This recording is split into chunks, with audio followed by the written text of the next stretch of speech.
Hey guys! Tonight we begin with the surprisingly well-documented and often wildly misunderstood daily life of Roman prostitutes.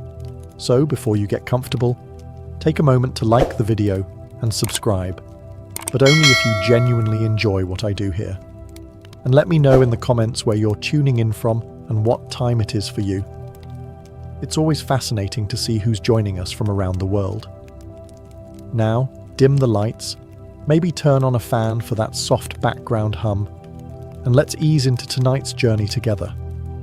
You wake up, or more accurately, you regain consciousness, in a space barely large enough to turn around without elbowing a wall. Congratulations, you live in a cellar, the ancient Roman version of a work-from-home setup, if your home was a broom closet and your job required body oil. These rooms were standard issue for many of Rome's working women.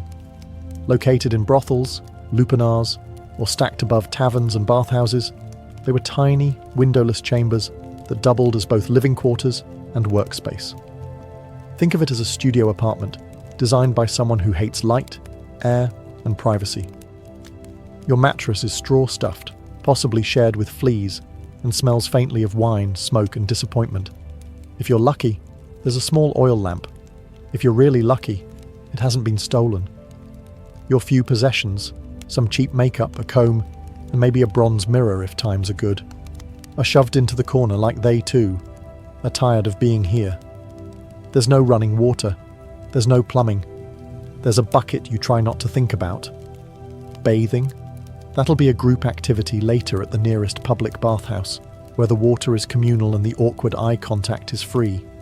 But there's no time to lounge, because your room is also your office, and business hours are whenever someone knocks, or barges in, or yells through the door. Yes, privacy is a modern concept. Here in Rome, walls are suggestions and doors are decorative. Most days begin with a quick clean-up of the room. Sweep out yesterday's dust, wine stains, and any lost sandals left behind by last night's visitors. Then comes the prep. Face powder, rouge, and enough perfume to qualify as flammable. You're not trying to smell good. You're trying to smell better than the guy in line behind you. You practice your best sultry half smile in the bronze mirror. Not because it works, but because pretending helps. A customer once described you as charmingly awake, and you're still riding the emotional high from that. Because here in the cellar, every day begins the same, cramped, rushed, and filled with just enough dignity to make it to lunchtime. After waking up in your glorified broom closet, it's time to prepare for another day of impressing clients and surviving public judgment. But first, hygiene, or what passed for it in ancient Rome. There is, of course, no private bathroom. That luxury is reserved for the wealthy, and even they just had pots with ambition. As a working girl in a city that worships marble statues but accepts open sewers, your best option is the nearest public fountain or bathhouse, depending on your mood and threshold for awkward nudity. If you're pressed for time, and let's face it, you usually are, you go for the quick rinse at the communal fountain. Splash some water on your face, rinse out your mouth with wine if you're fancy, and hope the fountain hasn't been used to clean a chicken that morning. There's no soap, but maybe you've got a bit of natron, a salty cleaning powder that exfoliates your skin and your self-esteem. If business is slow and coins are jangling in your little purse, you might splurge on a visit to the public baths, the great Roman equalizer. Everyone's there. Merchants, soldiers, philosophers, and that guy who talks too loudly about his hemorrhoids. You undress, store your belongings in a niche you trust way too easily, and wade into tepid water full of floating philosophical debates and someone else's toenail. Inside, you sweat in the steam room, scrape yourself with a strigil, a curved metal blade, and enjoy a brief moment of being the cleanest person in your street, a title that lasts about 5 minutes. After the bath, you dry off, apply more perfume, and try to remember if anyone's invented deodorant yet. They haven't. To finish the look, a bit of chalk-based face powder, a hint of rouge for the cheeks and lips, and kohl around the eyes. Not to highlight your beauty, to hide the fatigue. Clients don't want to see the woman who's already dealt with 3 senators and a sailor before noon. They want mystery, allure, and someone who doesn't smell like old lentils. Now that you're washed, or at least convincingly perfumed, it's time to get dressed. And while Roman society had a lot of complicated opinions about fashion, there was one outfit that made things very clear: the female toga. Yes, toga. That flowing white garment we usually associate with senators, emperors, and frat parties.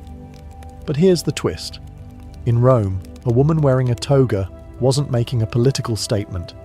She was making a professional one.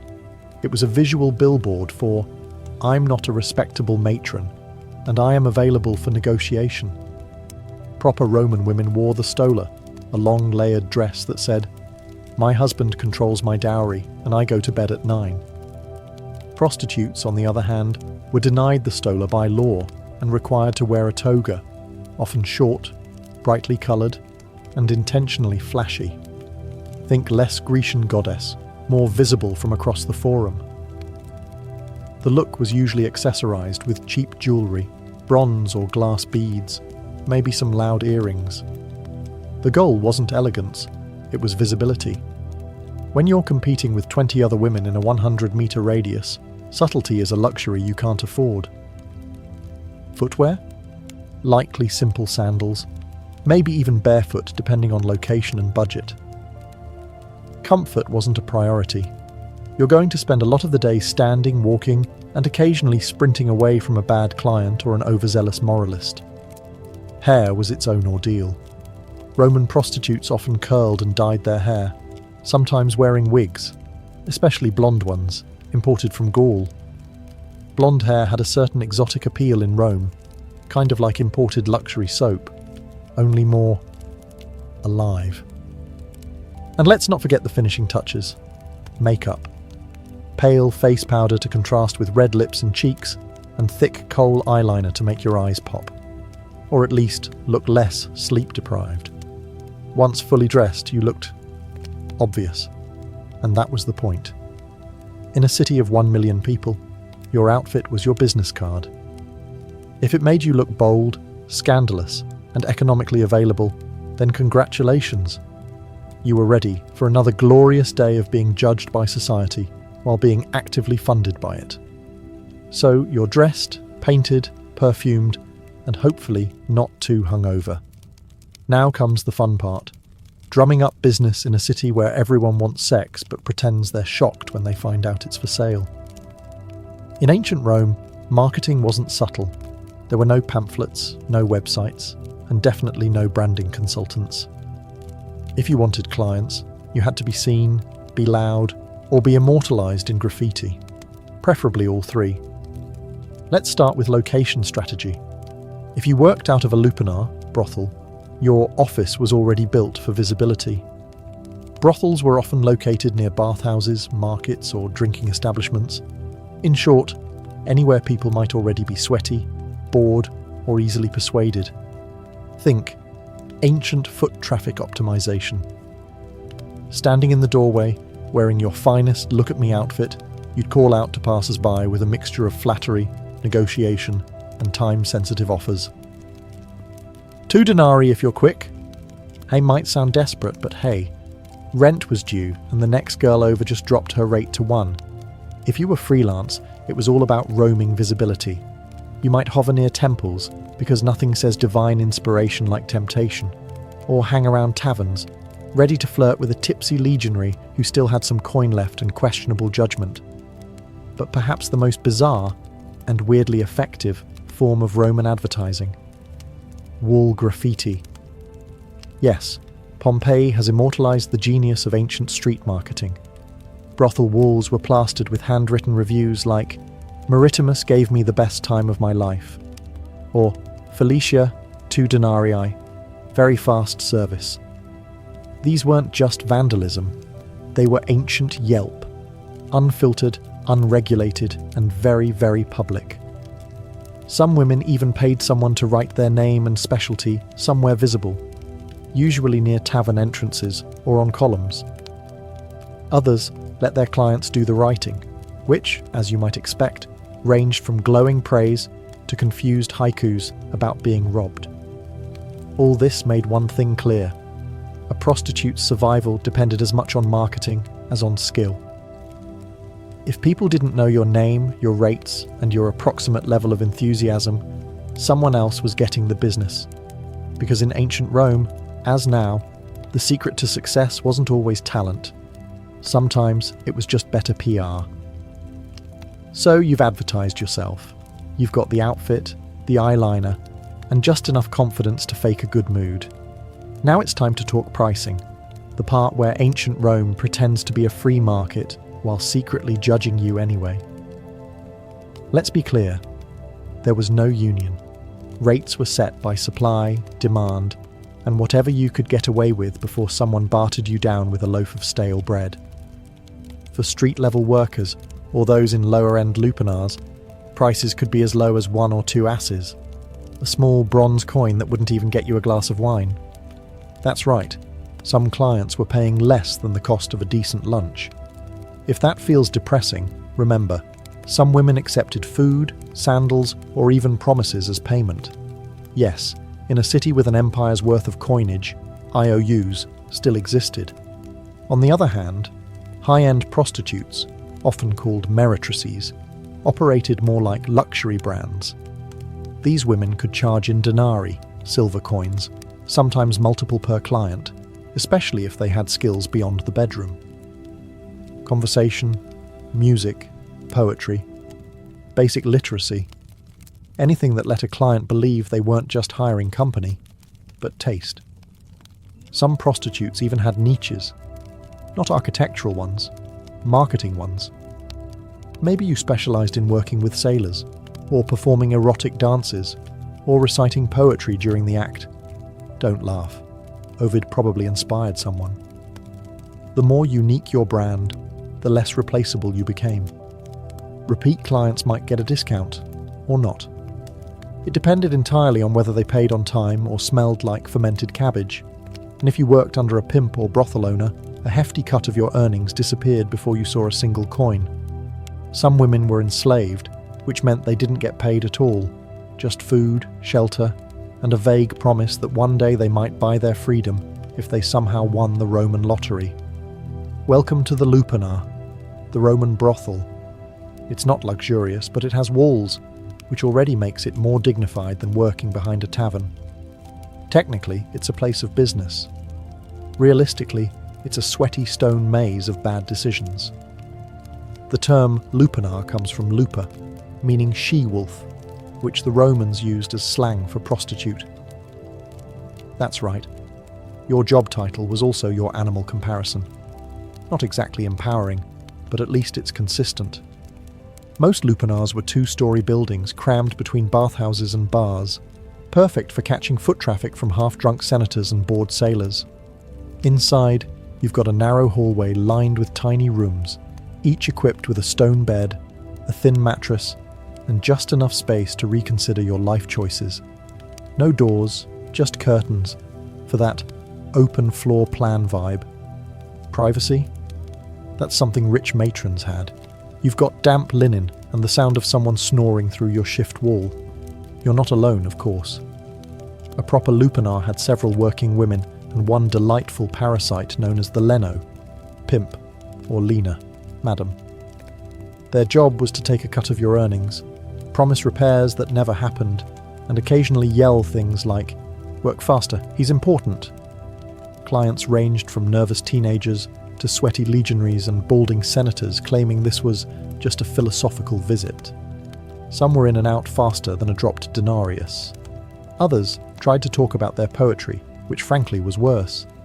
During downtime, you'd sit near the entrance, giving your best "I'm flirty but dead inside" expression, while calling out to passing foot traffic. Marketing was mostly volume-based. 2 coins! Special today! I'll pretend to listen.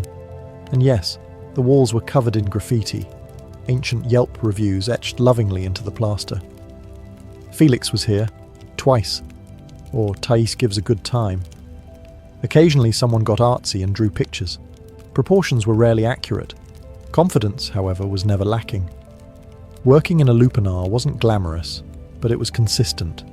A roof over your head, a bed, if you squint, and if nothing else, you'd always have a front row seat to humanity's weirdest parade.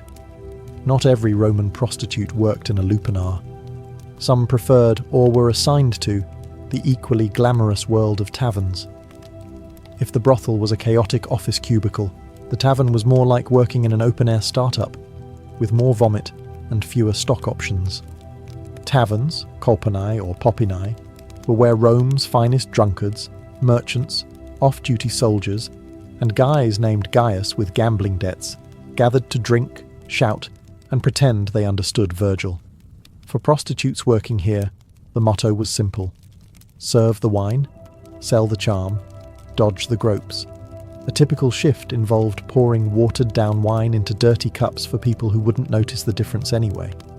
With your other hand, you flirted just enough to keep the denarii flowing, but not so much that a brawl broke out. Unless that brawl was entertaining, in which case, carry on. Unlike the brothel, taverns were technically food establishments, so you had the delightful backdrop of boiled cabbage, fish sauce, and body odour. It was an aroma that clung to your tunic and your soul. But it also meant you could upsell a client. For 2 more coins, I'll pretend you don't reek of garum. Some women worked the back rooms or upstairs areas, making the tavern a part-time brothel with table service. Others kept things more casual, offering company, lap sitting, and heavily suggestive compliments like, "Your toga looks clean." This was high praise in Rome. Payment was often immediate. Credit did not exist. If a client tried to delay, you had options: yell, threaten, or grab the bouncer, who was usually a retired gladiator with one eye and a short temper. The upside: taverns offered more foot traffic and sometimes better tips. The downside: you were a waitress, therapist, and hostage negotiator all at once, and no one tipped for emotional labour. And of course, there was the endless soundtrack: shouting, dice clacking, lyre players trying to impress women, and the occasional argument over who invented democracy. Working tavern duty was unpredictable, exhausting, and smelled like despair. But it paid the bills. Sometimes, if the customers didn't vomit on your sandal first.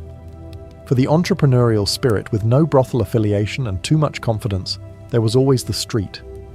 Freelance prostitution in Rome meant walking the line between independent contractor and please don't arrest me. The Roman streets were alive with opportunity and sewage. Prostitutes who worked outdoors were called prostibuli, and they roamed the alleys, bathhouse entrances, marketplaces, and occasionally temple steps, because nothing says divine intervention like offering a discount outside a shrine to Venus. Daylight hours were decent for traffic, but risky. You had to navigate gawking citizens, nosy magistrates, and angry matrons who thought your existence was ruining their husband's self-control. Spoiler, it wasn't. You dressed brightly to stand out. Think short tunics, flashy jewellery, maybe a wig made from imported German hair. It was less understated elegance, more visible from across the Circus Maximus. The goal was to catch a client's eye before his wife caught him. Approaching a potential customer involved a delicate dance of flirtation, timing, and not getting mistaken for someone's runaway slave. You'd smile, compliment his sandals, and casually mention your rate before the local vigils, street guards, decided your entrepreneurialism was public disorder. Some clients were polite, others were aggressively cheap, and a few were very confused and just wanted directions to the bathhouse. You learned quickly to tell them apart, mostly by the level of eye contact and how many coins they jingled. Competition was fierce. You weren't just up against fellow prostibuli, you were up against free lovers, drunken party girls, and retired gladiators with a side hustle. Everyone was trying to make a denarius. There were no benefits, no security, just your charm, your wits, and the ability to walk very fast in sandals. Some carried small knives or relied on nearby tavern bouncers. Others simply prayed that tonight's customers weren't philosophers with commitment issues. Still, for all its chaos, the street scene had its advantages. You set your own hours, kept your own profits, and didn't have to answer to a Leno breathing down your neck. Sure, the job came with the occasional drunk goat or philosophical heckler, but at least you were your own boss, in a city where bosses were rarely the good guys. If you thought the life of a Roman prostitute was already tough, allow us to introduce your least favorite client, the Roman tax collector. Yes, the Roman Empire, brilliant engineers, conquerors of the Mediterranean, champions of togas, also invented a dedicated tax on prostitutes. It was called the vectigul ex capturis, and it ensured that even your most awkward encounters contributed to Rome's public infrastructure. Congratulations, your nightly services just funded another aqueduct. The tax wasn't just unofficial pocket skimming either. This was a state-sanctioned system, managed by professional collectors known as publicani, men who were somehow both boring and terrifying.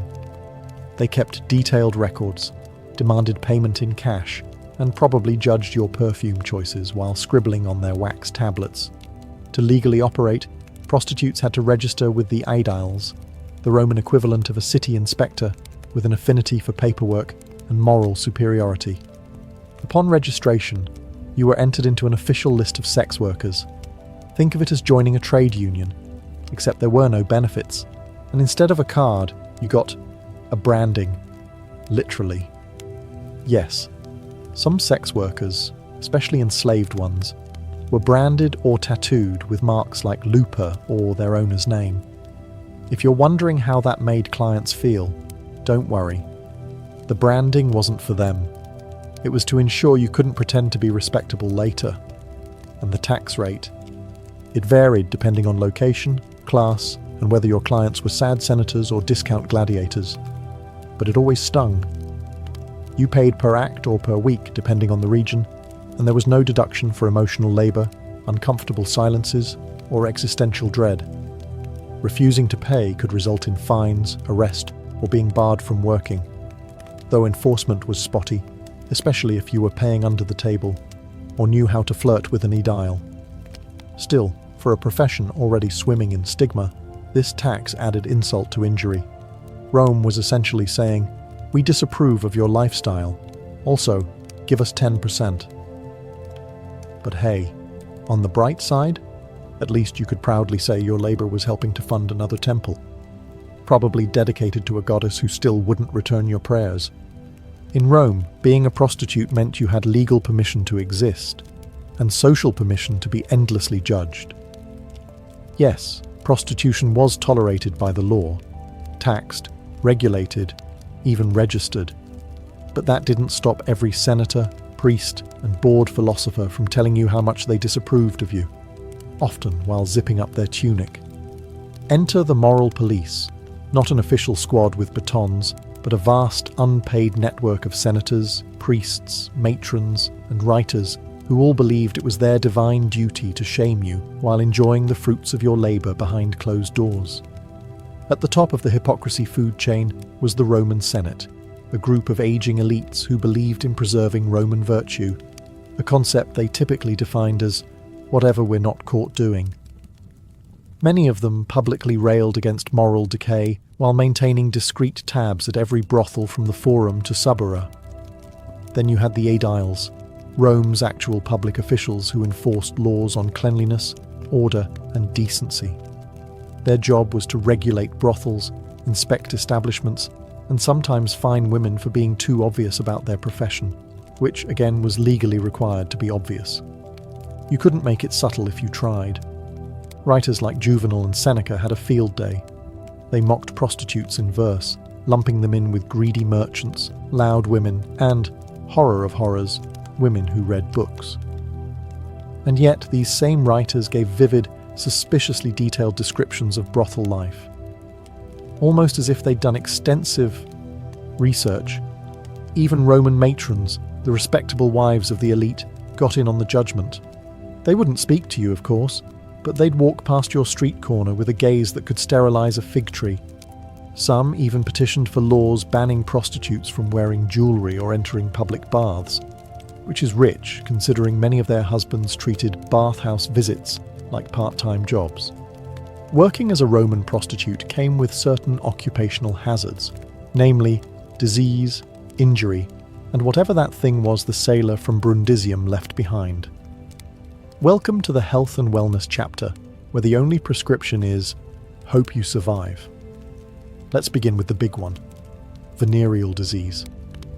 Ancient Rome didn't have germ theory, but they did know that some men left you with more than a coin purse and a bad poem. There are Roman texts that describe symptoms ranging from persistent itching to things falling off that shouldn't. The medical advice? Usually a mix of vinegar washes, herbal ointments, and desperate prayers to Venus. Pregnancy was another ever-present concern. There was no birth control pill, but there were options if you had the guts and the budget. Prostitutes used natural contraceptives like silphium, an extinct plant famously over-harvested for this exact reason. Animal intestines as crude condoms, and wool tampons soaked in herbal concoctions. Effectiveness? Somewhere between maybe and miracle. If pregnancy occurred, things got complicated. Some women carried to term and raised their children, often within the brothel itself. Others gave infants up to foundling homes, or worse, the open streets. Infanticide wasn't legal, but turning a blind eye, that was practically a civic duty.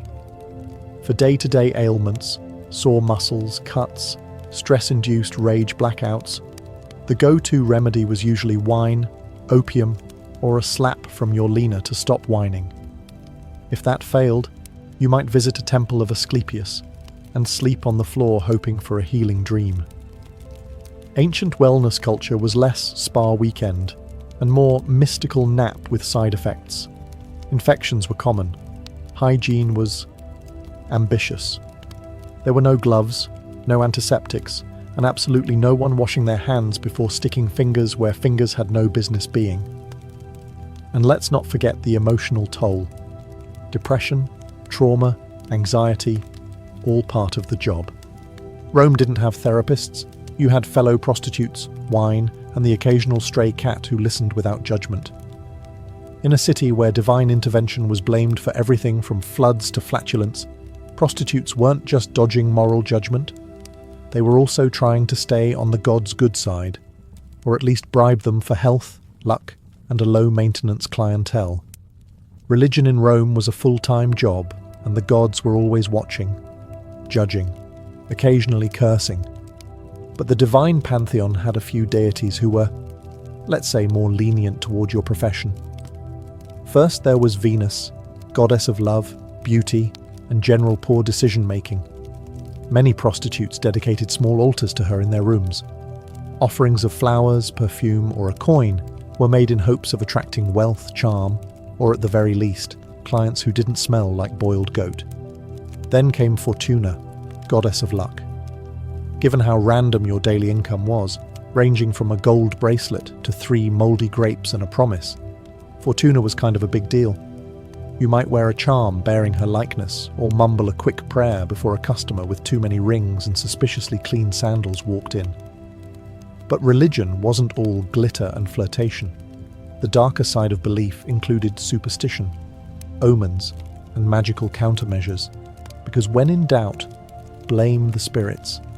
You'd burn incense to ward off the evil eye, tie red cords around your ankle for protection, or hire a professional witch to curse a rival prostitute's hairline. Don't laugh. Cursed tablets, called defictiones, have been found all over Roman brothel districts, many reading like ancient Yelp revenge reviews. May her tongue rot, may her clients dry up, may she trip in the street and land in donkey dung. If you were enslaved, you might also pray to Mercury, the god of commerce and transactions, because let's be honest, your life was one long receipt. And if you were lucky enough to save up for freedom, Libertas, the goddess of liberty, got a private altar and a slightly more expensive candle. All this spiritual effort wasn't just tradition, it was survival with flair.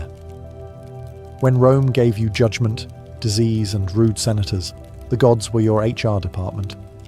Mostly useless, occasionally helpful, and always accepting offerings.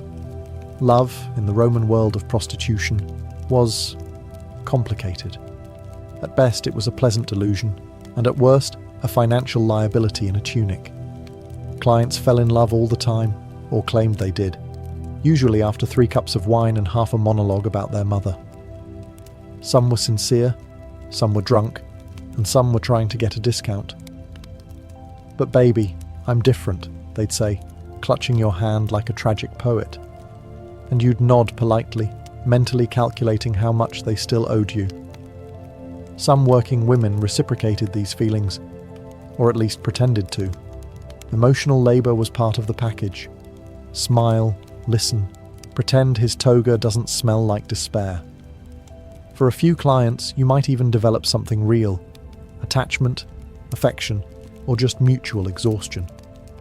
But more often than not, romance was a dangerous distraction, especially when you remembered that Rome legally categorized you as infamis, meaning you could not legally marry a citizen even if you wanted to. That didn't stop people from trying. There are tales of prostitutes who fell in love with their regulars, who were promised freedom, marriage, a house with a garden, only to end up abandoned the moment another woman with better eyeliner walked by. There were also clients who genuinely adored their favourite companion, showering them with gifts, poems, and occasionally actual manumission, the legal act of freeing a slave. These stories exist, but they were the exception, not the rule. Among fellow prostitutes, real bonds were more likely. You worked side by side, endured the same insults, shared the same lice. Some of these friendships became sisterhoods. Others became quiet romantic partnerships hidden beneath the radar of Roman patriarchy, which believed women couldn't fall in love with anyone except a man with a sword collection. And of course, there were lies you told yourself. That one day you'd quit, that your best client really would take you away, that if you could just save a little more, you'd open a perfume shop in Ostia and never look back. Maybe it wasn't true, but in Rome, everyone had a fantasy. Yours just came with better lighting and lower expectations. In the Roman world of sex work, beauty was currency, and youth was the exchange rate. So what happened when the blush wore off, the client stopped lingering, and your joints started popping louder than your earrings? Simple. You aged out, but you didn't disappear. Some women, having saved carefully, or miraculously had a client with both money and follow-through, managed to buy their freedom if they were enslaved and start over. The luckiest opened taverns or bathhouses, renting out rooms to the next generation of desperate optimists. Others became madams, linae, the brothel version of upper management. Less action, more shouting. As a lina, you didn't need to be young or pretty. You needed to be sharp, intimidating, and fluent in threats involving sandals and overdue debts. You ran the schedules, kept the books, and made sure the curtains were only mildly horrifying. Clients feared you. Workers pretended to respect you. The Edels sighed when they saw you coming. Other retired sex workers leaned into fortune-telling. After all, when you've heard every confession and watched every mistake walk through the door, predicting doom becomes second nature. A few became unofficial therapists, wise women, or herbalists, offering advice laced with sarcasm and slightly incorrect medical suggestions. But many simply kept working because Rome wasn't in the habit of offering pensions to women who'd spent 2 decades in a toga.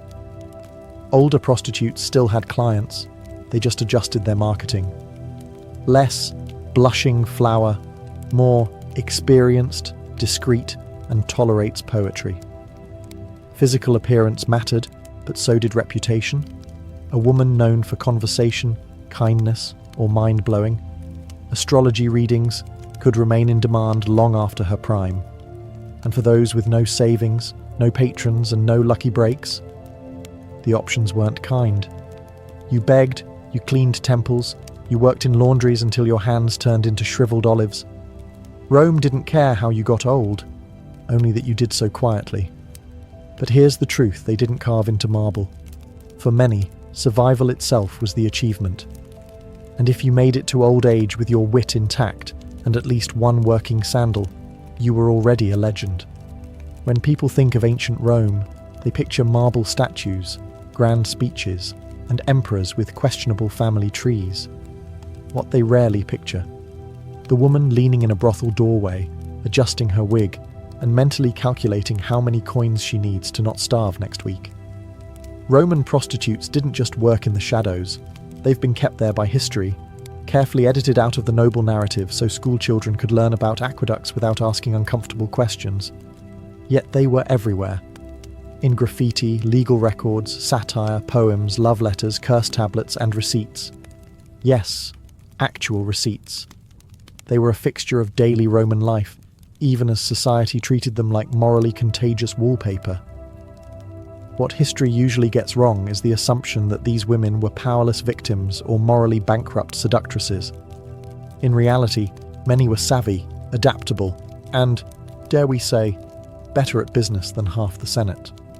They knew how to read a client, negotiate terms, avoid danger, and hustle a living in a city that cheered gladiators and stoned anyone who wore the wrong shoes. And they weren't all the same. Some were enslaved, some free. Some catered to the wealthy, others to whoever had 2 coins and bad breath. Some hated every second, others carved out small corners of power and routine. Most existed somewhere in between, like everyone else in Rome, pretending they weren't tired. Their stories were rarely written by them. Instead, they were remembered by poets looking for metaphors, by moralists clutching their pearls, or by archaeologists piecing together Pompeii's raciest wall scribbles. But here's what's remarkable. They're still visible. In stone carvings, in sarcastic graffiti, in laws and loopholes and offhand mentions in love poems. These women were erased from respectability, but not from reality. They worked, they laughed, they scammed, they wept, and they endured. All without marble statues or gilded tombs, just faint ink on a crumbling wall. Maritima was here, and worth every coin. So the next time someone waxes poetic about the glory of Rome, remember, behind every toga-clad philosopher was a working girl keeping the economy and the gossip alive.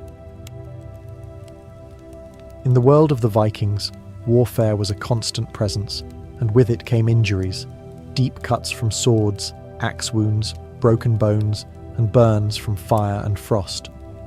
On the battlefield or back in the village, it was the leknir, the healer, who was called upon to treat the wounded. These individuals were respected members of society, combining the practical knowledge of herbs with the spiritual traditions of Norse belief.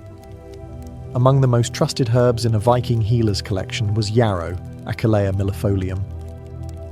Known for its ability to staunch bleeding, yarrow was used widely across northern Europe. Viking healers would crush the leaves and apply them directly to wounds, either alone or mixed into a poultice. Yarrow acted as a coagulant, helping to stop blood flow and prevent infection. It was believed to possess sacred properties, with legends connecting its power to Odin himself. The preparation of such remedies was both methodical and rooted in cultural ritual. The healer might wash the wound with boiled water infused with antiseptic herbs, apply crushed yarrow, and bind the area tightly with linen or animal skin strips. In some cases, chants or prayers were recited during the process, invoking protection or healing from the gods. Healing was not just physical, it was also spiritual. Beyond battlefield wounds, yarrow was used internally as well. A tea made from its flowers and leaves could reduce fevers, ease digestive complaints, or help relieve menstrual cramps. It was a versatile plant, and one that could be found growing throughout the Viking homelands, in fields, near rivers, or in small garden plots maintained by women of the household.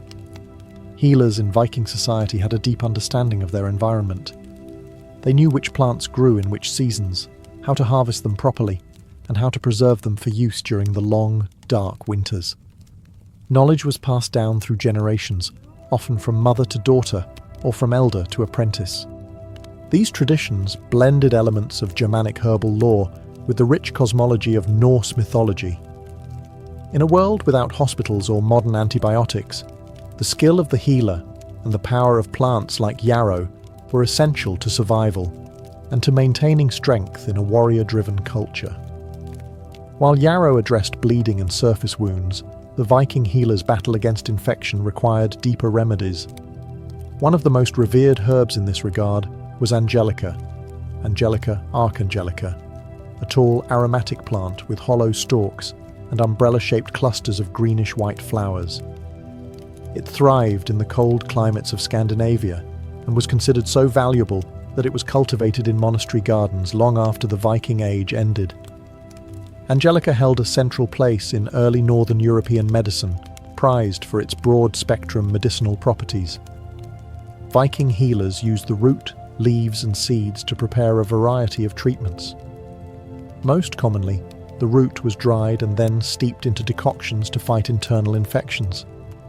It was known for its warming effect on the body and was used to stimulate circulation, cleanse the blood, and reduce inflammation. The antiseptic properties of Angelica were vital in treating infected wounds, especially those that had been neglected or exposed to dirt and decay. A healer might grind the root and mix it with animal fat or beeswax to create a salve, then apply it to festering injuries. When ingested as a tea or tincture, Angelica helped combat respiratory infections, fevers and digestive issues, ailments that could become life-threatening in a time without antibiotics. But Angelica's power extended beyond physical healing. In Norse cosmology, certain plants were believed to carry divine energy. The name Angelica itself, though Latin in origin, echoes the spiritual reverence surrounding the plant. In Christianized Europe, it was said to have been revealed by an angel to cure the plague. While Viking belief systems were different, they too held that some plants were gifts from the gods. It is likely that Angelica, with its strong scent and dramatic appearance, was associated with protection and sacred power. Women, who often served as herbalists within the household, used Angelica to treat gynecological conditions. It was thought to regulate menstrual cycles and ease childbirth, a dangerous and sacred moment in Norse society. Because of its reputation as a purifier, Angelica was also used in smoke rituals to cleanse homes and ward off disease during times of illness. In every Viking community, from remote farms to coastal trading towns, Angelica was a cornerstone of natural medicine. Its effectiveness and symbolic weight made it a trusted ally in the healer's quest to preserve life in a harsh and unpredictable world. As spring arrived in the Viking world, it brought with it one of the most vital remedies for fever and fatigue: birch sap. The birch tree, widespread across Scandinavia, was more than just a source of wood. It was a living pharmacy. Vikings tapped the tree in early spring, collecting the clear, slightly sweet sap as it rose from the roots to nourish new leaves. This seasonal practice required skill and timing, as the sap could only be harvested for a short period before the tree fully awakened. Healers used birch sap as a tonic for those weakened by long winters, illness, or lingering fevers. It was served fresh or fermented into a lightly alcoholic drink known for its revitalizing qualities. Rich in minerals, electrolytes, and natural sugars, birch sap helped rehydrate the body and restore lost energy, especially after the depletion caused by sickness or extended fasting. In an era without formal nutrition science, Viking healers recognized the restorative power of this gift from nature. In cases of fever, healers often paired birch sap with infusions of cooling herbs such as meadowsweet or elderflower. This gentle combination helped bring down body temperature while nourishing the patient. In more serious cases, the sap might be mixed with bitter herbs like wormwood to purge the body of what was believed to be harmful humours. The logic was simple: cleanse, restore, and rebalance. Beyond its internal uses, the birch tree had a role in external treatments too. The bark, when boiled, produced a tar-like substance with antiseptic properties. It was used to treat skin infections, minor burns, and bites. Birch leaves were also used in poultices and steam baths to draw out toxins from the body, often accompanied by prayer or ritual to align the physical with the spiritual. Symbolically, the birch tree represented renewal and purity. It was often the first tree to grow after land was cleared or burned, and this regenerative quality made it sacred in both Germanic and Norse traditions. The use of its sap in healing reflected this belief, returning vitality to the sick and offering the promise of recovery after hardship. In the healer's practice, birch sap was a seasonal treasure, a clear, life-giving elixir that marked the changing of the year and the persistence of health in a cold and often merciless land. In Viking herbal medicine, juniper was revered for its powerful cleansing properties, both physical and spiritual. Growing abundantly in the rocky soils of Scandinavia, juniper bushes with their prickly needles and aromatic berries were among the most trusted tools in a healer's repertoire.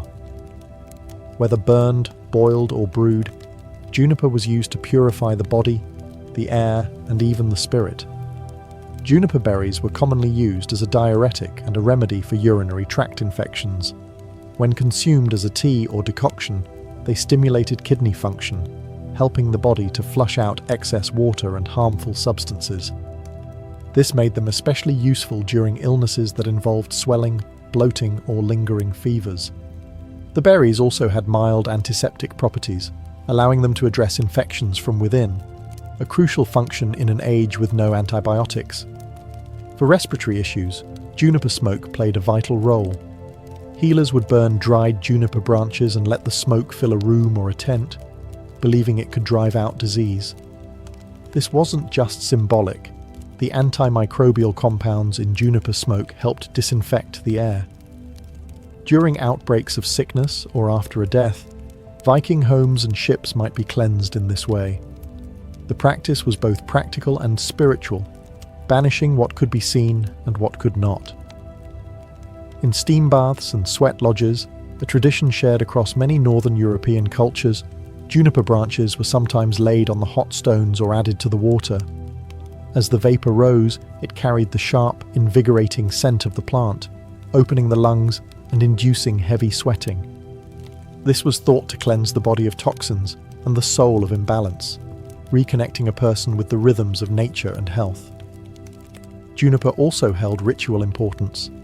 Branches might be hung over doorways to ward off evil, or carried in small bundles by travelers for protection.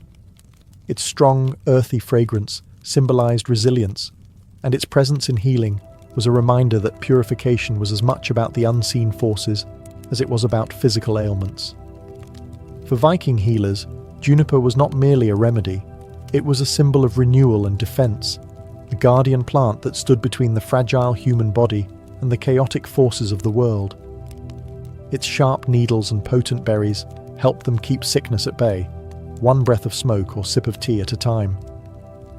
Among the many herbs known to Viking healers, meadowsweet, Filipendula ulmaria, was particularly valued for its ability to ease pain and reduce inflammation.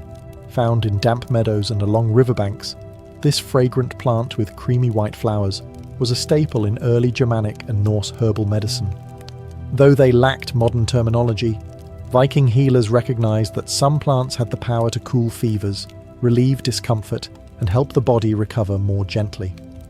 Meadowsweet was often used to treat headaches, joint pain, and digestive problems. The flowers and leaves were dried and steeped into teas, which were given to patients suffering from fevers or general aches, common complaints in a harsh climate where physical labor and exposure were part of daily life. The herb's soothing effects made it an essential remedy during times of illness and recovery. Unbeknownst to the Vikings, meadowsweet contains compounds similar to salicylic acid, the basis for modern aspirin. This natural pain-relieving ability explains why it was so effective and frequently used. Healers didn't know the chemistry, but they knew the results: less fever, reduced swelling, and relief from discomfort. These benefits were especially important during the winter months when colds, joint pain, and respiratory infections were widespread.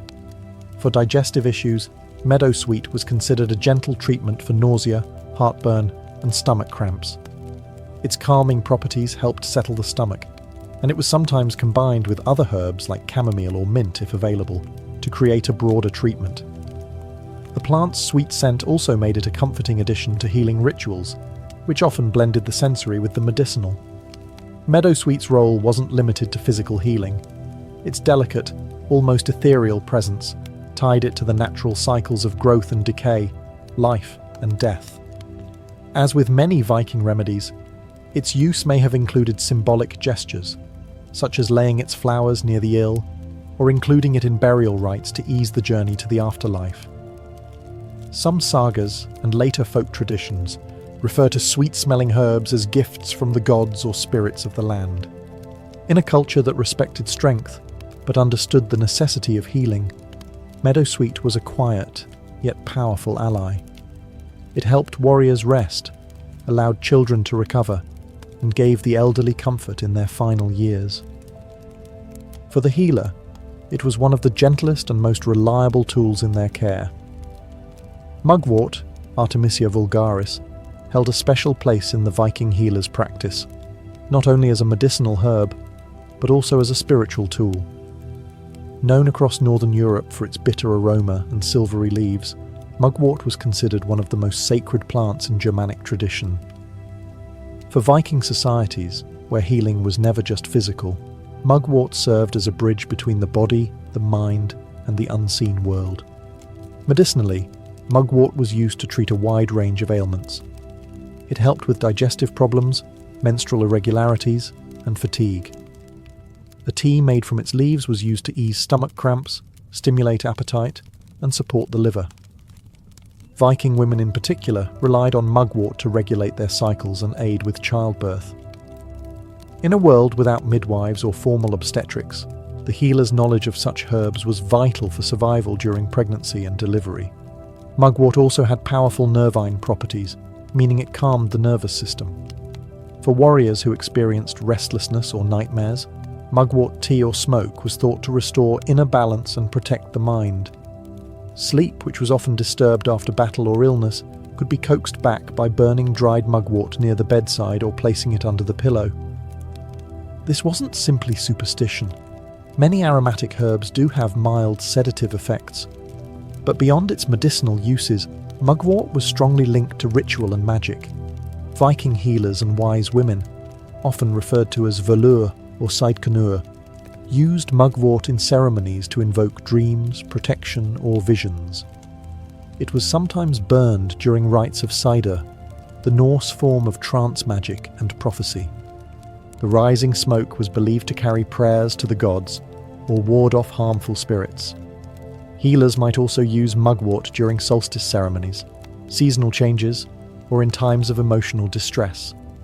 A bundle of mugwort could be hung over the door for protection, carried in a pouch during travel, or placed on the body during healing rituals.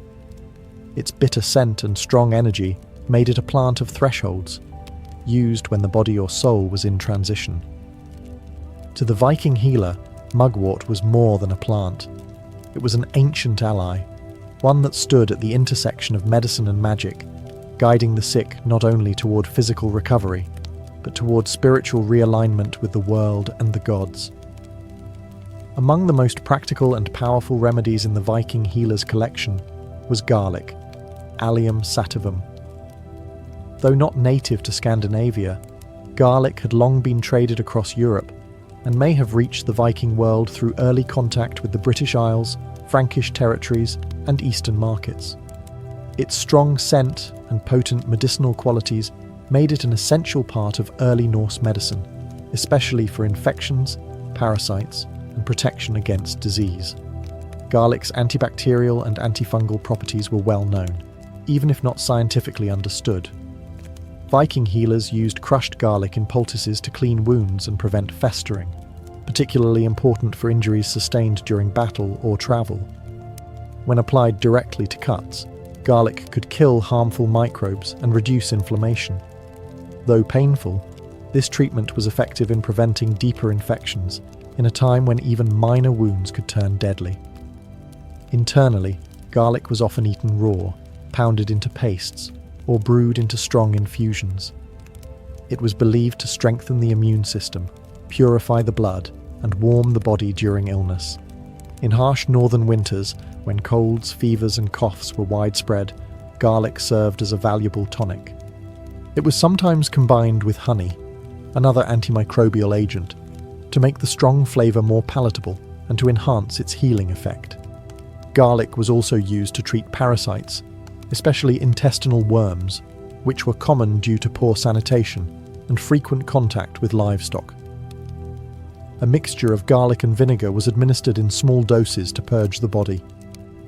Its pungent nature made it a strong cleansing agent, and its association with vitality gave it symbolic weight in Norse healing traditions. Beyond the body, garlic was believed to repel evil spirits and malevolent forces. Healers or household members might hang braided garlic near doorways or in sleeping areas, not just to ward off disease, but to protect from unseen dangers, especially during times of illness, war, or childbirth. It served both as a physical remedy and a spiritual safeguard. For Viking warriors, garlic was not only a cure, but a form of daily defense. Before raids or journeys, some are believed to have consumed it as part of preparation, viewing its strength and fire as a shield within the body.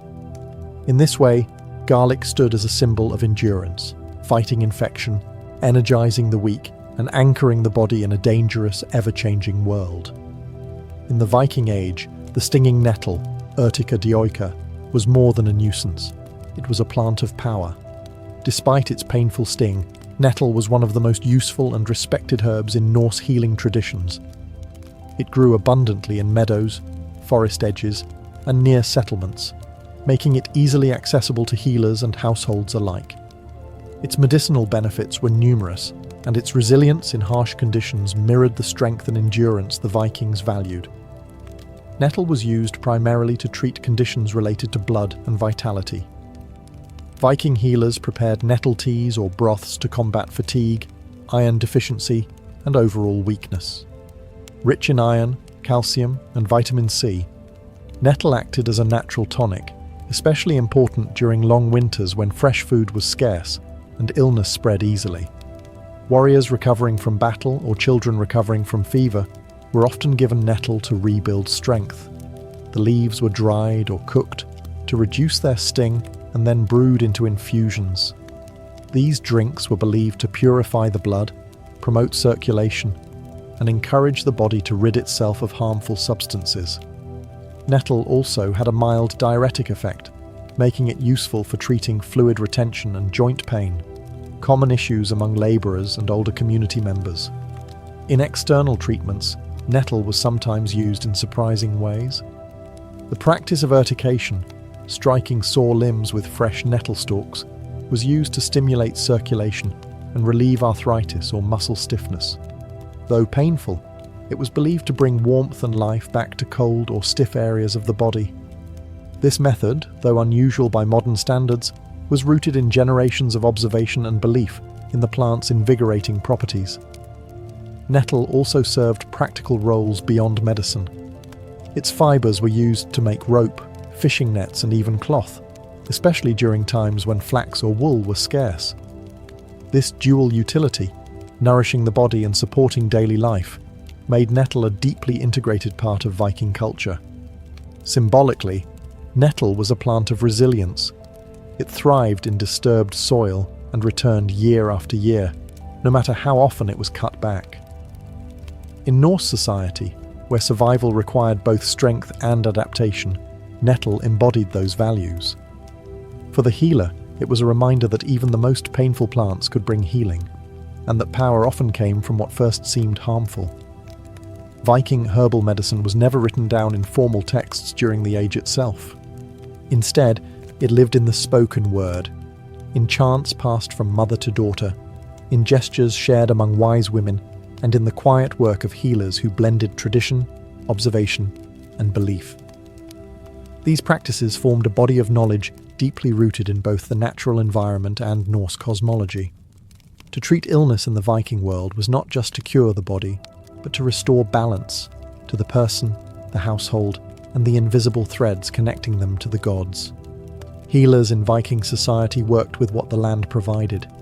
They knew which herbs to gather in spring, which roots to dry in autumn, and how to preserve medicinal plants through the long winter months.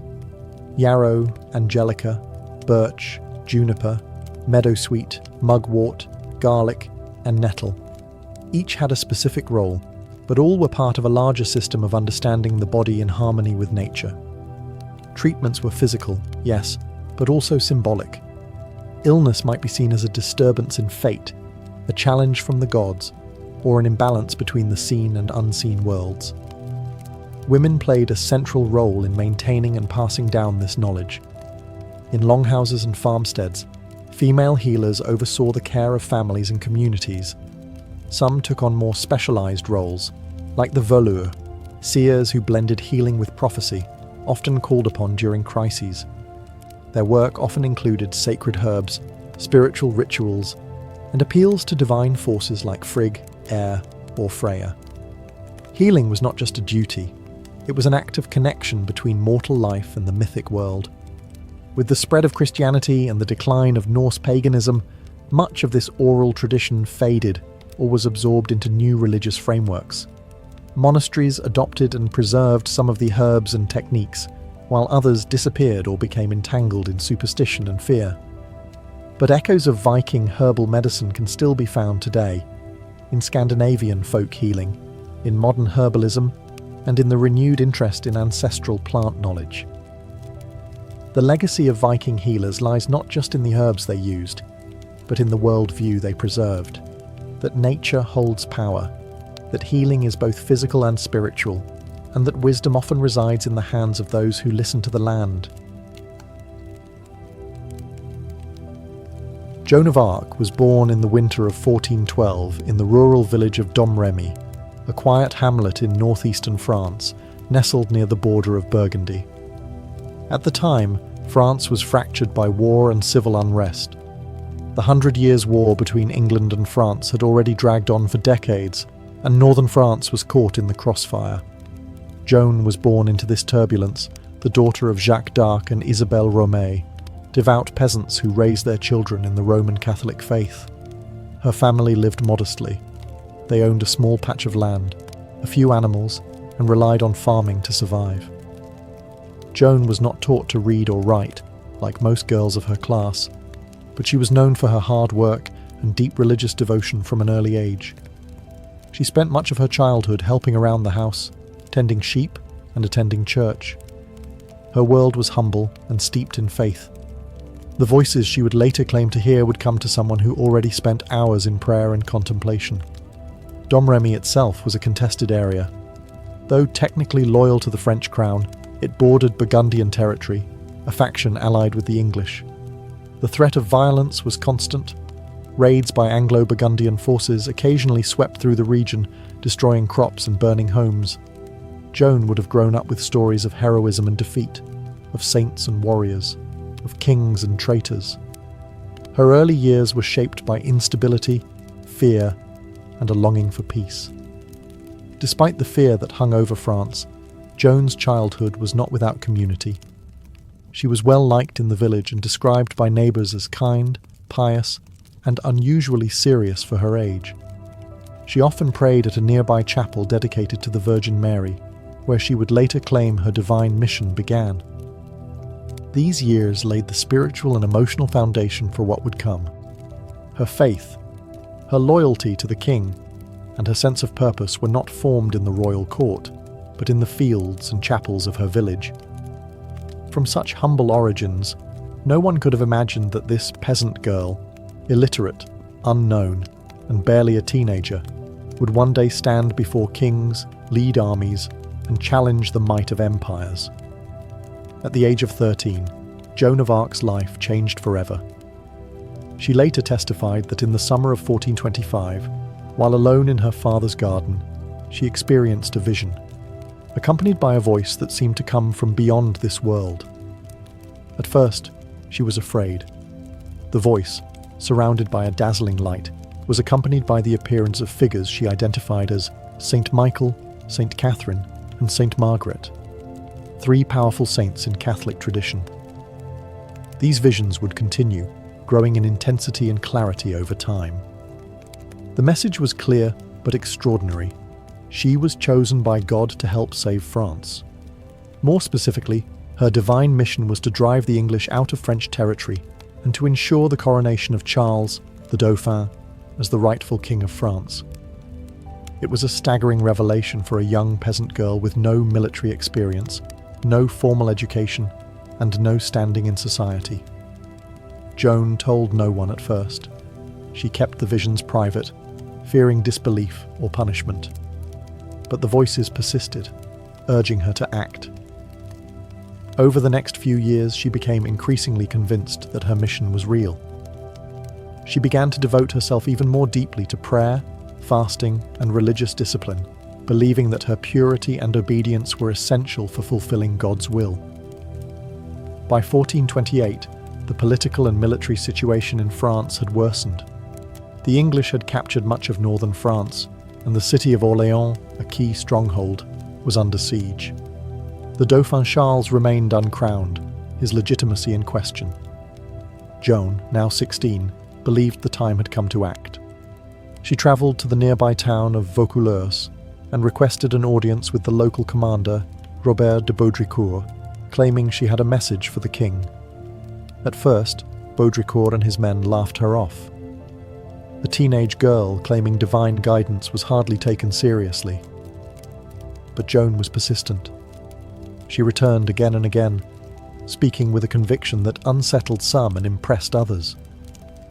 Eventually, after hearing reports of her reputation for piety and learning that she had predicted a military setback in Orléans before news had reached the town, Baudricourt relented. He agreed to send her, dressed in men's clothing and under armed escort, to meet the Dauphin. Joan's journey from peasant child to military envoy had begun, led by visions, faith, and an unshakable sense of destiny. In early 1429, Joan of Arc arrived in Chinon, where Charles, the uncrowned Dauphin of France, held his court. The journey had been long and dangerous. She travelled more than 300 miles through enemy territory, dressed as a man to avoid attention and assault. When she finally stood before the royal court, she was met with skepticism and curiosity. Charles, unsure of her motives and wary of trickery, decided to test her. To begin, he disguised himself in plain clothes and hid among his courtiers. Joan, having never seen him before, immediately picked him out and addressed him directly. Witnesses were astonished.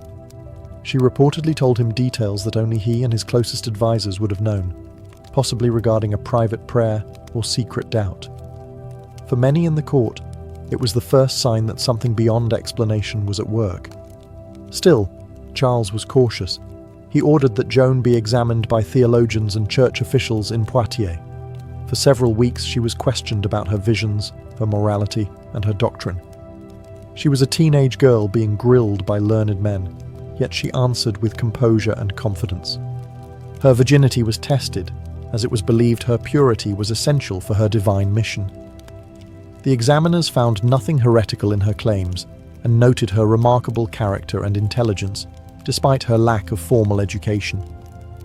The court's advisors concluded she could be sent to Orléans with the army.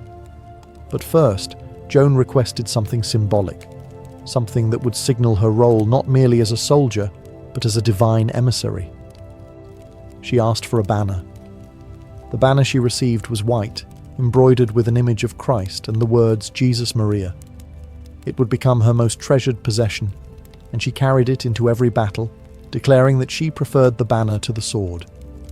She was also fitted with a custom suit of white armour and given a sword, which she claimed to have been divinely led to discover behind the altar of a chapel in Sainte Catherine de Fierbois. With her armour, banner, and a company of soldiers, Joan prepared to march toward Orléans. She was just 17 years old, young, untrained, and utterly convinced that God had sent her to save France. Her arrival at the besieged city would mark the beginning of one of the most legendary military campaigns in European history. By the spring of 1429, the city of Orléans had been under siege by the English for several months. Its fall would have opened the way to the heart of France, and with it, likely the collapse of French resistance. Morale was low, supplies were dwindling, and the Dauphin's cause teetered on the edge of defeat. Then Joan of Arc arrived. She entered the city on April 29th, met by cheering crowds who believed her to be a miracle sent by God. Clad in white armour and riding a white horse, she quickly became a symbol of hope and divine favour. Her presence reinvigorated the French troops and citizens alike. Though she had no formal military training, Joan spoke with boldness and authority, urging immediate action against the English fortifications. French commanders, initially hesitant to take orders from a teenage peasant girl, soon found themselves drawn to her conviction. Joan urged an aggressive strategy, claiming her voices had promised victory. Despite her youth, she rode into battle beside the soldiers, often placing herself in the most dangerous positions. Her courage on the field inspired others to fight with renewed determination. Over the course of a week, the French launched a series of offensives to break the siege. Joan wielded not just her sword but her banner, rallying the troops with cries of faith and purpose. She was wounded during the assault on the fortress of Les Tourelles, shot in the shoulder by an arrow. Refusing to retreat, she returned to the field after having the wound dressed, continuing to urge the men forward. On May 8th, the English finally lifted the siege and withdrew. It was a stunning victory, one that changed the momentum of the war. For the first time in years, the French had dealt a decisive blow to English forces. Joan's role was undeniable. Her leadership, her fearlessness, and her spiritual authority had turned the tide. The victory at Orléans was more than a military achievement. It was a turning point in the national consciousness of France. The peasant girl from Domremy had fulfilled the first part of her divine mission. Now, she turned her focus toward her second goal: to see the Dauphin crowned as king at Reims, the traditional site of French coronations. The road to legitimacy had begun. With the siege of Orléans lifted, Joan of Arc's mission shifted toward a far more symbolic objective: the coronation of Charles the Dauphin. In her visions, this was not merely a political event, it was a divine command. Charles needed to be crowned at Reims, the traditional site where French kings were anointed with sacred oil. But Reims was deep in territory controlled by the Burgundians, allies of the English. To reach it, Joan and the French army would have to march through hostile lands. Despite the risk, Joan was adamant. Her belief that God had cleared the path gave her confidence, and her conviction began to influence even the cautious Charles. After several victories along the Loire Valley, including battles at Jargeau, Meung-sur-Loire and Beaugency, momentum was on their side. The army gained strength as towns submitted and morale surged. By July 1429, Joan and the royal court set out on what would later be called the coronation journey. Along the way, cities and castles opened their gates without resistance. Word of Joan's miraculous success had spread. Many believed that to resist her was to resist divine will. Her presence in the army, young, determined, and riding under her white banner, created an aura of invincibility. On July 16th, the French forces reached Reims. The city's leaders, after some hesitation, surrendered peacefully. The next day, inside the Cathedral of Reims, Charles was crowned King Charles VII of France. Joan stood beside him, holding her banner high. For her, it was the fulfillment of the prophecy she had received from her voices. The coronation was a moment of triumph, both for the new king and for Joan. From an obscure village, she had risen to command armies and to place a crown on a monarch's head. The people saw her not just as a heroine, but as a chosen messenger of God. Her presence had transformed the war from a political struggle into a spiritual cause. But success brought tension. With Charles now crowned, some at court questioned Joan's continued influence. Politics returned to the forefront. Joan had completed the task she was called to, but she was not finished. Her next desire was to press forward, to reclaim Paris. Yet the support she once commanded so easily was beginning to waver.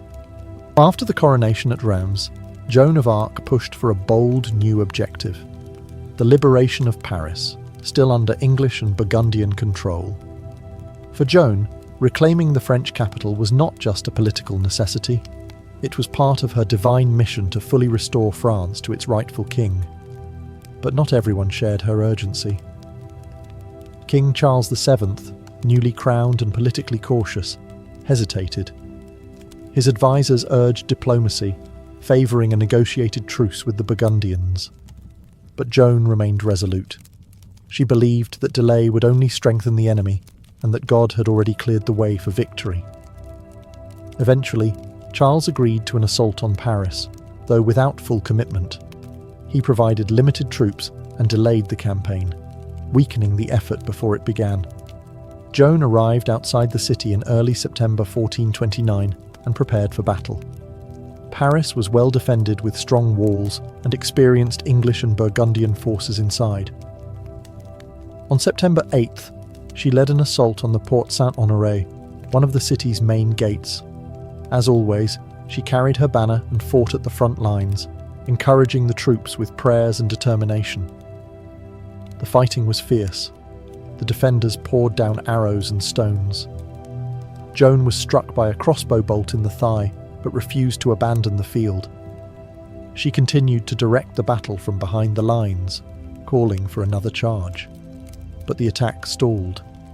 With nightfall approaching and casualties rising, Charles's commanders ordered a retreat against Joan's protests.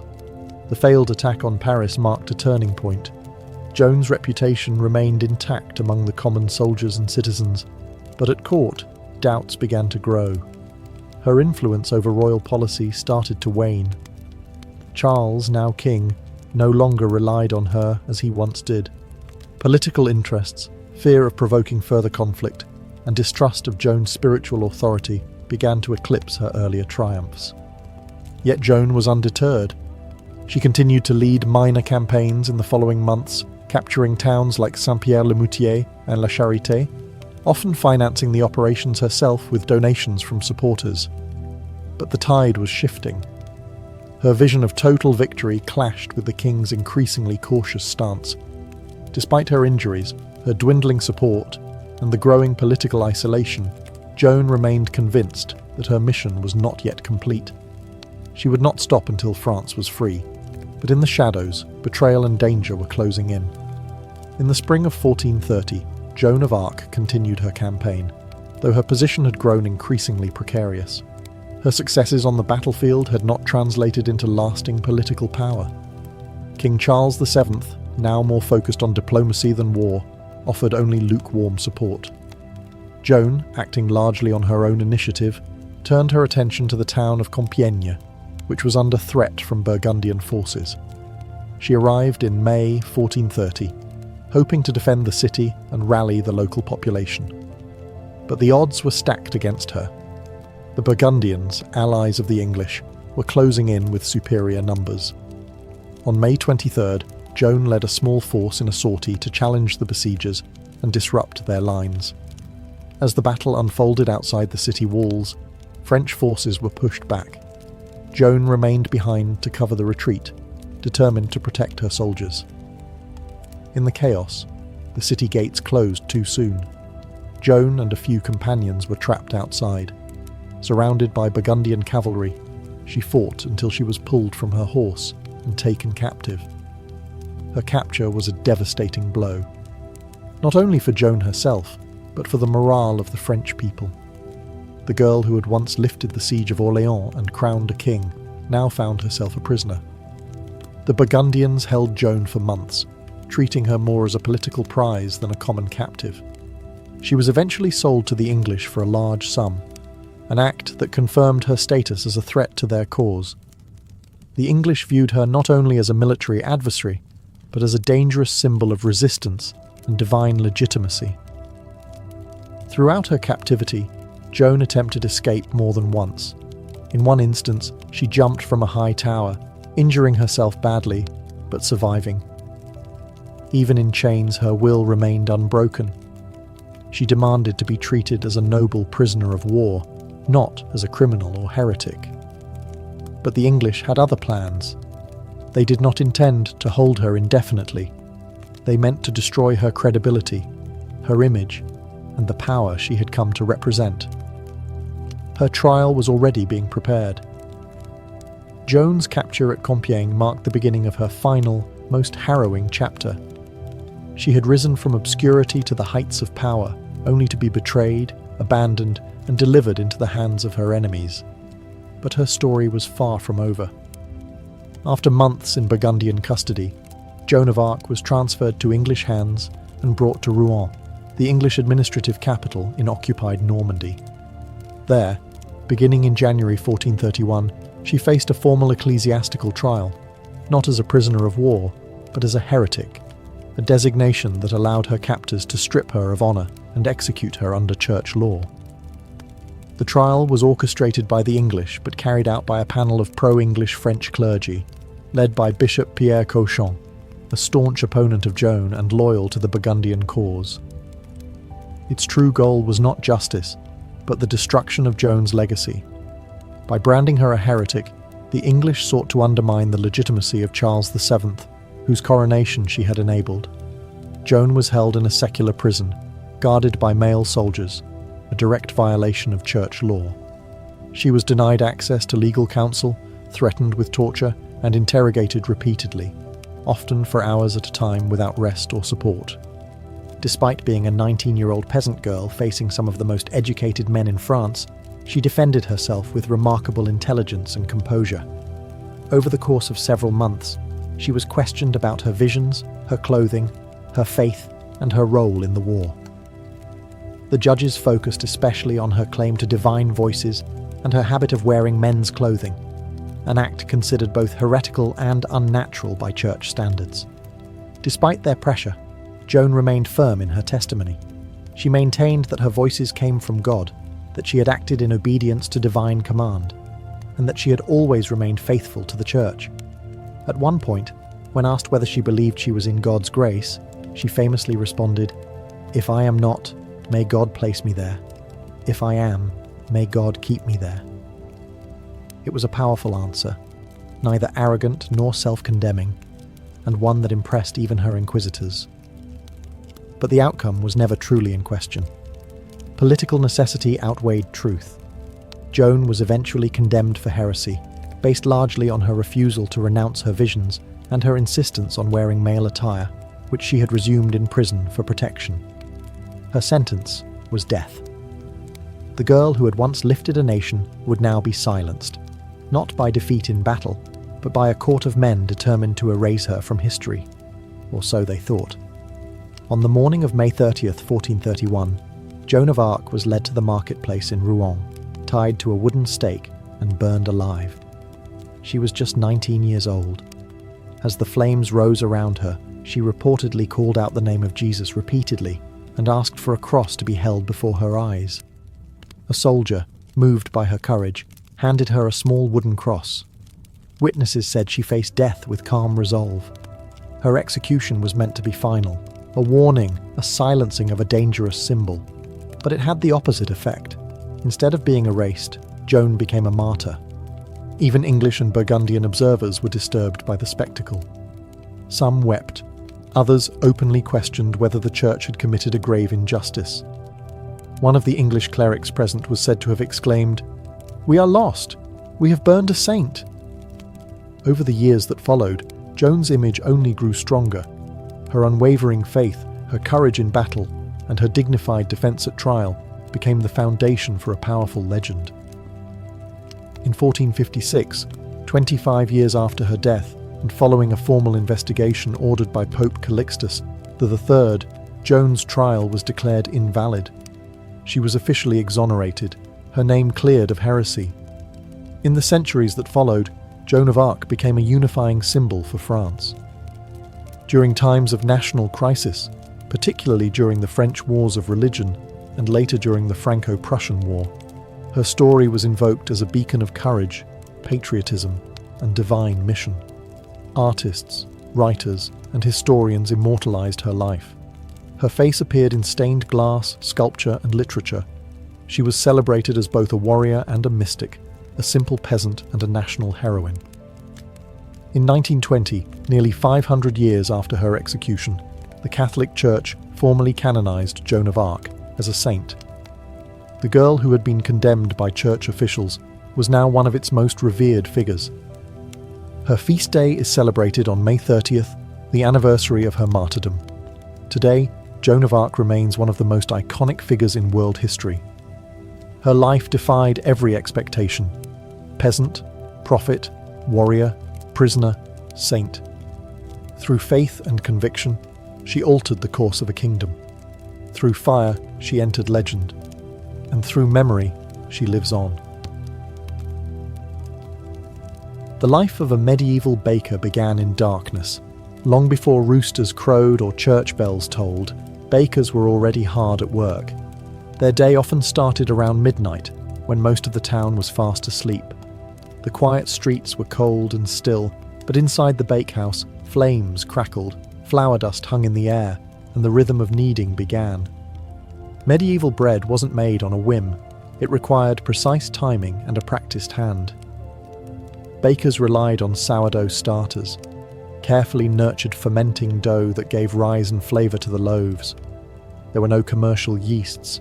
Everything was done by feel, smell, and experience.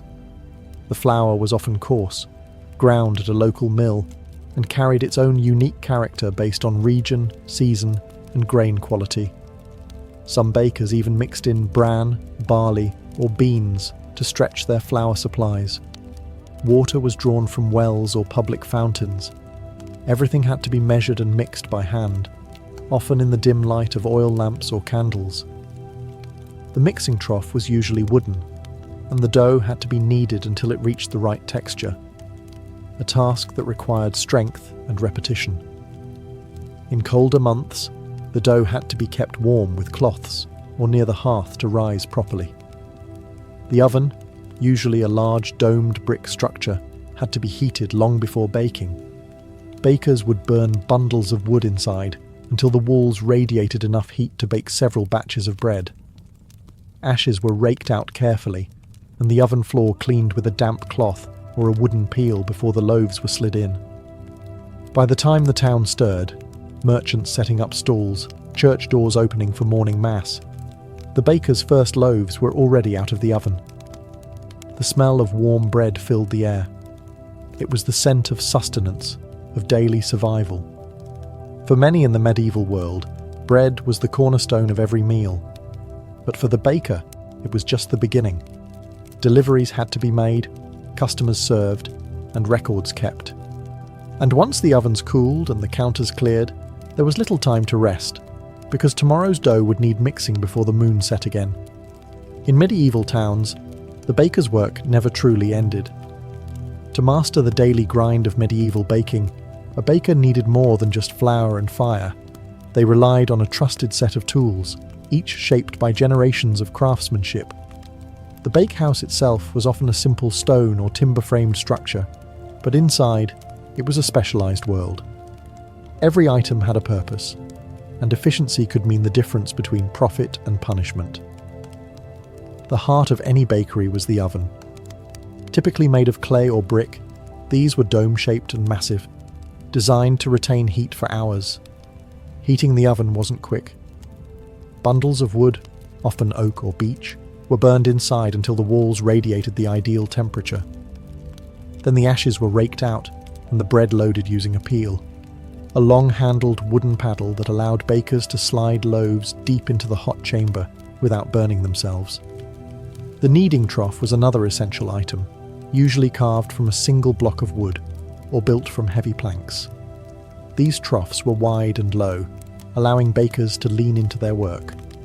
The dough was mixed and worked by hand, and larger bakeries sometimes had several troughs going at once to keep up with demand. Measuring tools were primitive but vital.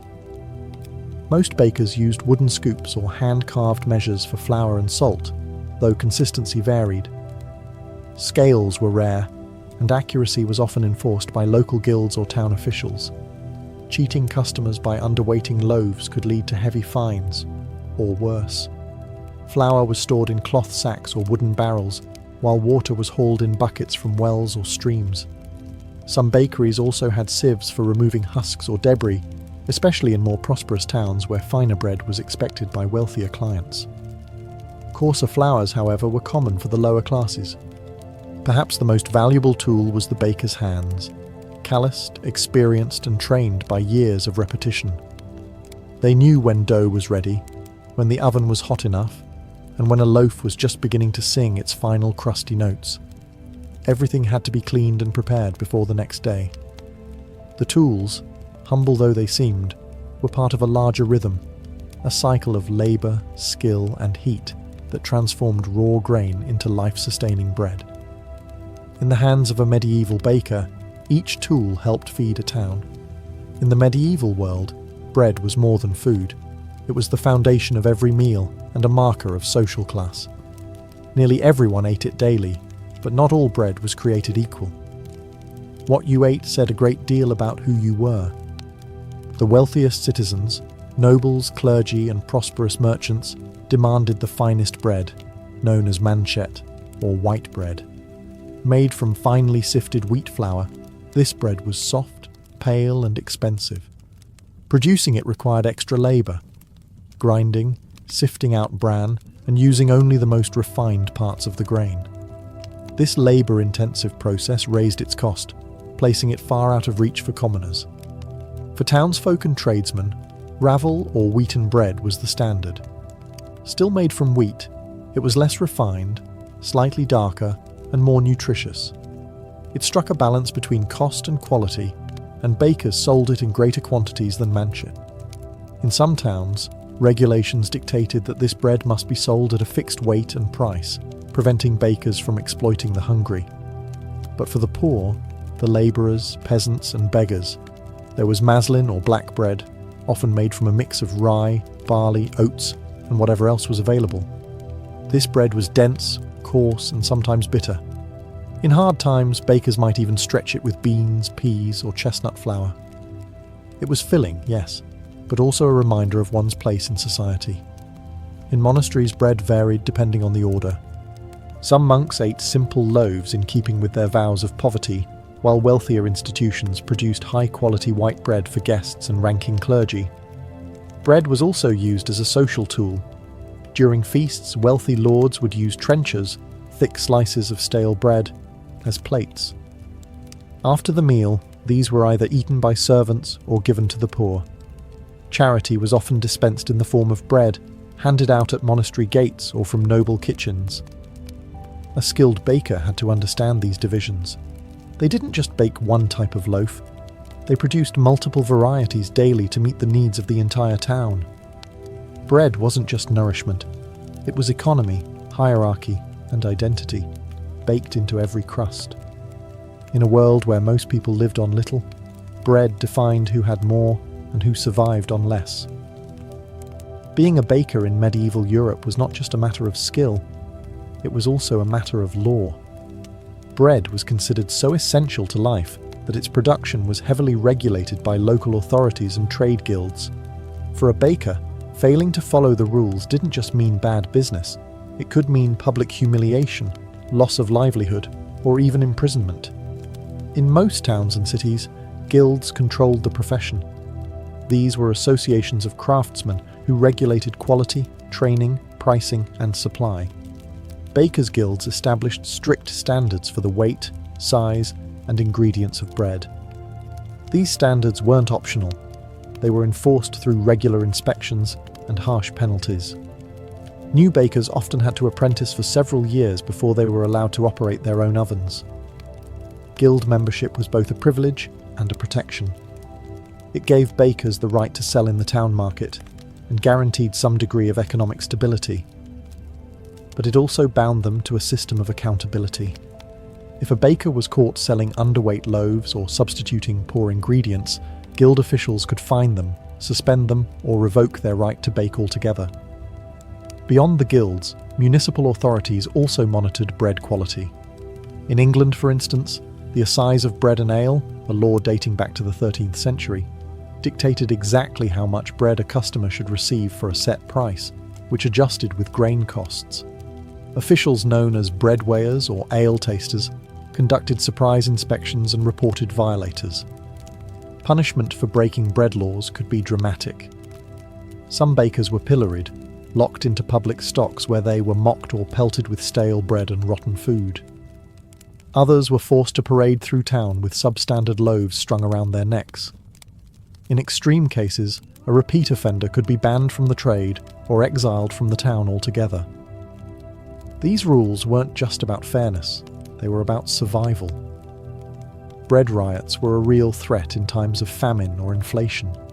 Town leaders knew that if people suspected they were being cheated out of their daily bread, unrest could follow. For the medieval baker, then, precision wasn't just a point of pride, it was a legal obligation. Every loaf had to meet the mark, because in the eyes of both the guild and the town, baking was not just a trade, it was a public service. Running a medieval bakehouse wasn't just demanding, it was dangerous. Fire was both a necessity and a constant threat. Ovens had to reach incredibly high temperatures to bake dense loaves, and maintaining that heat meant burning large quantities of wood, often in enclosed spaces made of timber, thatch or stone blackened by years of smoke. Most bakehouses were constructed with a large domed oven built from clay or brick, positioned against an outer wall to allow for airflow and loading. To heat it, bakers lit a roaring fire inside the oven itself. This wasn't a casual campfire. This was an intense blaze meant to superheat thick walls that could radiate warmth for hours. Once the fire had burned long enough, bakers would rake out the embers, clean the hearth with a damp rag or sand-soaked brush, and begin baking. But even a moment's carelessness could lead to catastrophe. Embers could escape, thatched roofs could ignite, and in densely packed towns and cities, a bakehouse fire could spread with terrifying speed. For this reason, many towns required that bakehouses be located on the outskirts or built with specific fire-resistant materials, if the baker could afford them. Bakers also faced health risks. Prolonged exposure to heat and smoke took a toll on the lungs and skin. The heavy lifting of flour sacks and kneading of massive batches of dough wore down the body over time. Burns were common, on arms, hands, and faces, earned while loading and unloading hot loaves with long wooden peels. Some cities had communal bakehouses, especially in poorer neighborhoods. Families would prepare dough at home and bring it to a central oven managed by a professional baker. While this system saved fuel and reduced fire hazards in private homes, it introduced its own risks. Loaves could be burned, stolen, or tampered with. Bakers were held responsible for the integrity of each household's bread, and any negligence could lead to formal complaints. Because bread was such a vital staple, a disrupted bakehouse, whether due to fire, illness, or accident, could ripple across the whole town. It wasn't just the baker who suffered. The entire community felt the loss. Despite these dangers, the bakehouse remained the beating heart of daily life. It was a place of labor, heat, and vital routine, where risk and reward burned side by side with every glowing loaf. While the image of the medieval baker often centers on male guild members and apprentices, women played a critical, if often overlooked, role in the daily production of bread. In many towns and villages, especially outside major cities, women were the primary bakers for both family and community. Their presence in the bakehouse was essential to keeping the ovens hot and the population fed. In rural areas, household baking was typically done by women. They baked for their families using communal ovens or small hearths, and in times of surplus, they might sell loaves at market or from their doorstep. For many women, this side trade in bread offered a rare source of independent income.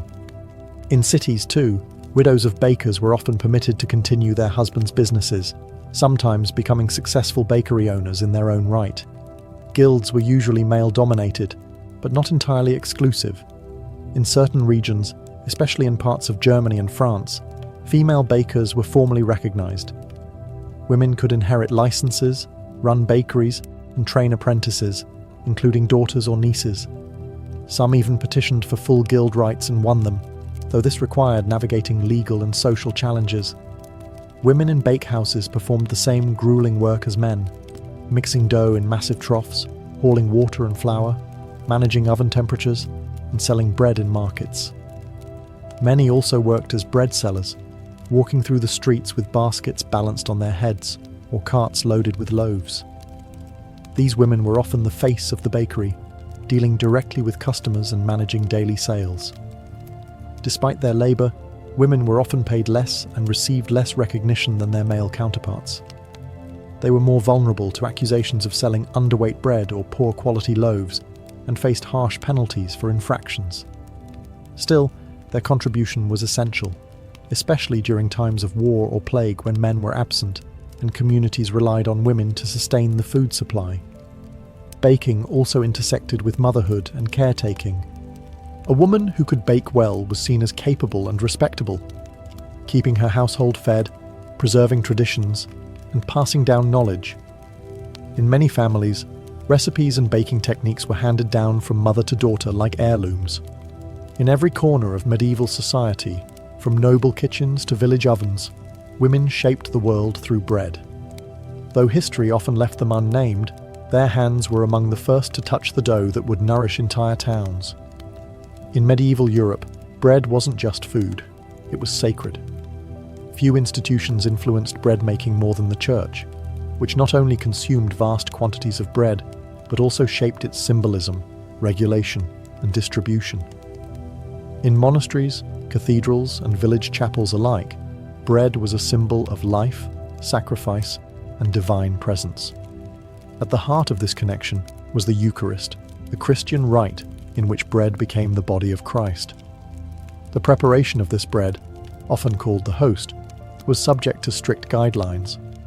Only the finest white wheat flour could be used, and it had to be unleavened. In monasteries, specific monks were assigned to this holy duty, baking in silence, often at night, in special ovens.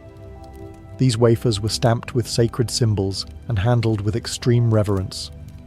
But the church's relationship with bread went far beyond ritual. Monasteries were among the largest landowners and food producers in medieval Europe. Many ran their own bakehouses, producing vast amounts of bread for the monks, their workers, and guests. The daily monastic diet typically included multiple servings of bread, paired with cheese, ale, or pottage. For the poor, monasteries also served as lifelines, distributing alms bread to beggars and travellers who waited at the gates. Cathedrals and parish churches frequently received bread donations from local bakers and wealthy patrons. These offerings might be displayed on feast days, distributed to the needy, or used in ceremonial processions. Some towns even had special bread altars, where loaves were blessed and handed out in memory of the dead. The church also played a regulatory role. In some towns, ecclesiastical courts handled disputes between bakers and customers, especially in areas where the local clergy governed commercial life. They helped enforce fair prices and weights, often motivated by the belief that cheating customers of bread was not just dishonest, but sinful. On religious feast days, special breads were baked, rich, spiced loaves shaped into crosses, doves, or other sacred forms. These celebratory breads marked the rhythm of the liturgical year and were often shared in the community to strengthen bonds of faith and fellowship. In the medieval imagination, bread was not only sustenance, it was spiritual nourishment. For the baker, supplying bread to the church meant more than earning money. It meant participating in the sacred economy of life, where dough became divine and the oven echoed with ritual as much as routine.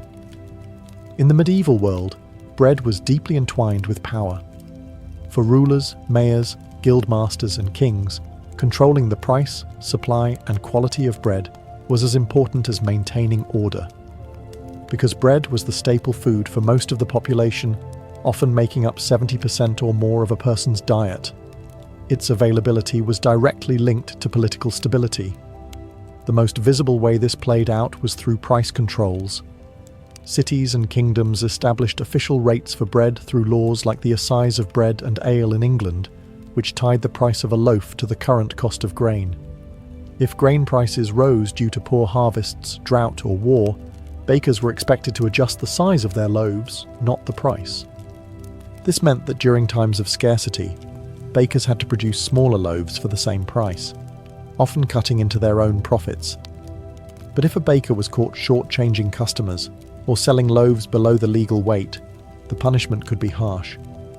Authorities saw cheating as not just theft, but a betrayal of the public trust.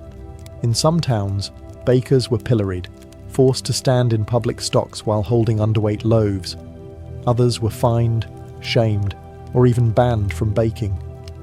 Bakers were also required to keep detailed records of grain purchases, flour usage, and the number of loaves baked. Inspectors could show up unannounced to weigh loaves and examine ovens. In particularly tense times, such as during war or famine, bakers were sometimes placed under military guard to ensure fair distribution. Bread riots were among the most feared expressions of unrest. When bread became scarce or unaffordable, mobs could form quickly. In such cases, bakers might be accused of hoarding flour or favouring the wealthy. Entire shops could be looted and records destroyed. To maintain peace, city officials would sometimes seize grain stocks or subsidise bread to prevent starvation and protest. Because of its centrality to life, bread became a tool of both charity and control. Rulers handed out bread during public celebrations or religious festivals to win favour with the people. In castles, lords ensured their retainers and servants had ample supplies, reinforcing loyalty. And in towns, a steady stream of affordable bread was seen as the mark of good governance. In medieval politics, bread wasn't just food, it was power. And the baker stood at the intersection of hunger and authority. Though rarely named in chronicles or praised in songs, the medieval baker left behind a legacy that shaped the very foundation of everyday life. In a world of castles and cathedrals, kings and knights, it was the humble baker who fed the people. And while their work was done in darkness, before the town ever woke, its impact touched every household. The baker's influence extended beyond the ovens and into the cultural fabric of medieval society. From birth to death, bread accompanied every stage of life. It was present at baptisms, shared during weddings, offered in mourning, and honoured at church altars. Every loaf baked carried with it centuries of tradition, belief, and survival. The skills of the baker were passed down through generations, often within families or apprenticeships. Techniques were taught by hand and by repetition. How to feel when dough was ready, how to read the oven's heat without a thermometer, how to stretch flour in lean times without sacrificing quality. These traditions were deeply rooted in place and community.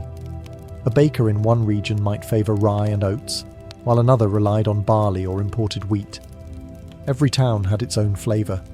Over time, as cities grew and trade expanded, the role of the baker evolved. By the late Middle Ages, commercial bakeries became more common, and baking began to shift from small household craft to full-fledged industry. Innovations like windmills and watermills improved flour production, and better road systems helped grain move from farms to markets more efficiently. Despite this progress, the essential rhythm of baking remained unchanged: rise, knead, shape, fire, feed. It was a cycle as old as civilization, and the medieval baker stood as its quiet custodian. Even today, echoes of their work survive.